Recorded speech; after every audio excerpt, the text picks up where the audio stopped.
মানুষ কখনো ইচ্ছে করে বদলায় না। কিছু মানুষের অবহেলা, কিছু মানুষের স্মৃতি, কিছু মানুষের ব্যবহার আর পরিস্থিতি ও সময় মানুষকে বদলাতে বাধ্য করে।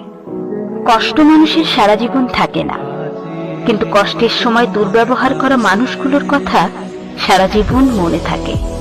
সবাই শুধু বদলে যাওয়াটা দেখে, কিন্তু বদলে যাওয়ার কারণটা কেউ খোঁজে না। যত দিন যাচ্ছে তত নতুন ভাবে আবিষ্কার করছি নিজেকে। আবিষ্কার করছি যে আমি আর কিছুর জন্যই আকুতি মিনতি করি না, জোর করে কিছু পেতে চেষ্টা করি না। আবিষ্কার করছি যে আমি এখন বিশ্বাস করি জীবনে মানুষের যাওয়া আসার একটা নির্দিষ্ট নিয়ম আছে। যারা থাকতে আসে তারা থেকে যায়, আর যারা চলে যেতে আসে তারা চলে যায়।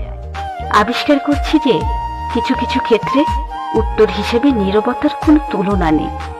আবিষ্কার করছি যে জীবনে খুব বেশি ভিড় ভালো নয়। সব মানুষের